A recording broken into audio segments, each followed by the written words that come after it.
Assalamualaikum warahmatullahi wabarakatuh. Kembali lagi ke ECL Channel. Lalu kan kawan, halo semuanya. Pada kesempatan pagi hari kali ini, seperti biasa, kita selalu melakukan proses namanya bertani kan kawan. Nah, pada kesempatan kali ini kita akan berbagi sedikit hal mengenai tentang pemupukan yang dilakukan pada usia-usia akhir masa tanam. Pada usia-usia akhir masa tanam cabai keriting kan kawan, semacam itu. Nah, cabai keriting itu biasanya memiliki usia kurang lebih 3 bulan up ya. Setelah penanaman itu 3 bulan up biasanya mereka sudah memasuki masa-masa kritis, masa-masa dimana mereka harus diganti atau diremajakan kembali. Dan di masa akhir-akhir semacam itu biasanya ada beberapa tanaman yang masih menghasilkan buah ya, tapi buahnya tidak bisa maksimal seperti pada awal-awal penanaman ataupun berada pada titik maksimal produktivitas tanaman tersebut. Nah, oleh sebab itu kan kawan, karena tidak maksimalnya hasil tersebut, kita sebagai seorang petani harus bisa mensiasati hal semacam itu. Nah, ketika mereka tanaman tersebut memasuki masa kritis, maka hal yang perlu kita lakukan yaitu salah satunya mensiasati penggunaan pupuk.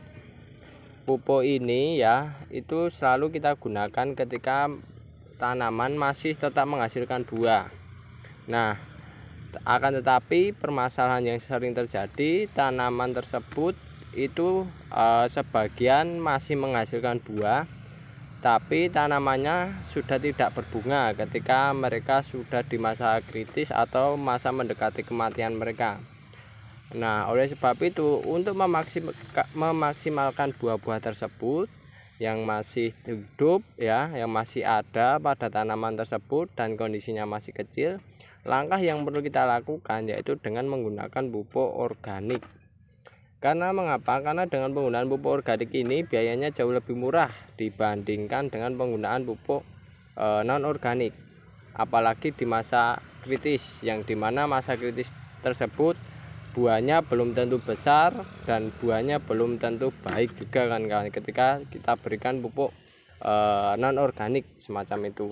Nah, karena pupuk non organik itu kita berikan ya kan kawan, ketika masa kritis, maka biasanya yang terjadi itu malah pembengkakan atau istilahnya biaya produksinya malah semakin tinggi.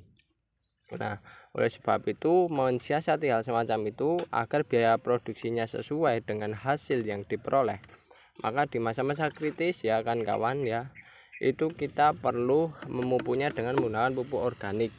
Nah, pupuk organik ini itu seperti biasa kita memupuknya dengan menggunakan takaran air yang seperti biasa ya. Ini 30 gelas air semacam ini itu kita pergunakan. Kalau masa kritis itu kita pergunakan itu kurang lebih 2 gelas kayak gini ya kan kawan. Nah, 2 gelas kayak gini menggunakan pupuk organik cair yang sifatnya gratis atau murah semacam ini kan. Nah, 2 gelas ini dicampurkan dengan 30 gelas air semacam ini. Jadi dalam artian 2 gelas campuran tersebut nantinya akan bisa diaplikasikan untuk 30 tanaman kan kawan. Nah, pengaplikasiannya pada waktu pagi ataupun sore seperti biasa ya, seperti biasanya pemupukan kan kawan, semacam itu.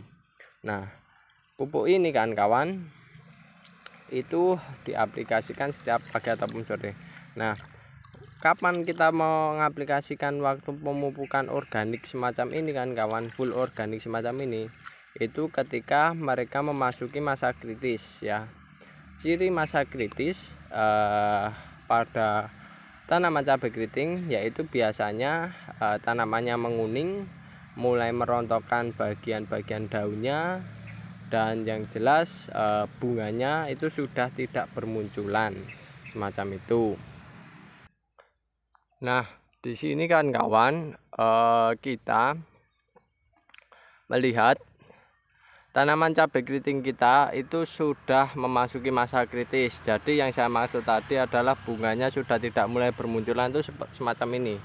Nah, kawan-kawan bisa lihat bahwasanya tanaman-tanaman cabai keriting kita itu sudah tidak kelihatan warna putih-putih semacam ini ya.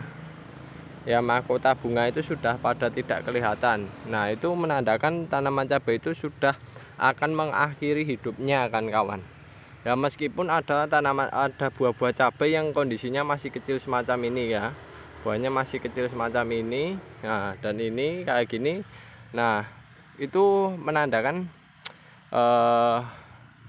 agar kita selalu tetap menghasilkan buah, agar cabainya itu siap konsumsi minimal ya semacam ini ya kan kawan. Nah, itu perlu kita lakukan proses namanya pemupukan. Nah, aplikasi pupuknya ya tadi kan POC nya itu dengan menggunakan 2 takaran gelas semacam ini ya, POC nya 2 gelas semacam ini untuk 30 tanaman. Saya menganjurkan 2 kali gitu karena apa? Karena ini cairannya agar lebih pekat dan yang jelas akan lebih menyediakan nutrisi yang lebih banyak kan kawan, harapannya semacam itu. Dan itu harus kan encerkan ya kan kawan, harus kan encerkan dengan 30 gelas air semacam ini kan kawan. Nah, dan yang jelas kan kawan, dengan menggunakan POC semacam ini di akhir masa kayak gini itu biayanya nanti akan lebih murah. Dengan biaya yang jauh lebih murah inilah yang menjadikan kita itu tidak merugi ya kan kawan ya. Dan yang jelas ketika akhir masa kayak gini nantinya harapannya dengan penggunaan POC semacam ini bisa memaksimalkan buah-buah yang masih tumbuh kayak gini kan kawan ya. Nah, saya di masa akhir biasanya menggunakan kayak gitu, kita aplikasikan seperti biasa 1 gelas untuk 1 tanaman kawan-kawan, semacam itu. Nah ya, contohnya yang sini juga ya kan. Nah, itu cukup 1 gelas untuk 1 tanaman.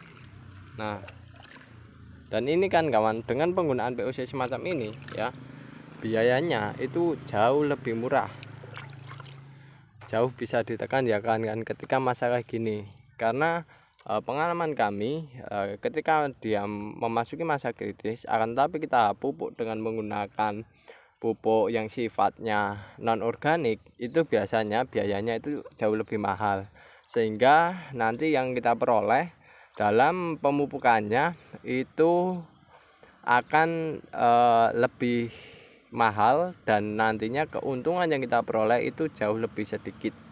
Nah, sehingga untuk agar kita tetap produktif ya, tanaman kita tetap produktif dan yang jelas menguntungkan, nah solusinya penggunaan POC. Dan POC ini ya kan yang perlu kan kawan perhatikan, POC ini kalau kita aplikasikan di akhir ya kan kawan, ini juga memiliki peranan lain selain menguntungkan, juga menyuburkan kan kawan, menyuburkan lahan kawan-kawan. Nah, oleh sebab itu lahan kawan-kawan hanya perlu ditambah POC semacam ini, insya Allah lahannya semakin lama semakin subur dan semakin membaik. Selain pupuk dasar, pupuk POC juga perlu kan kawan, apalagi di masa kritis yang dimana ini sangat-sangat membantu sekali para petani ya, agar tidak rugi.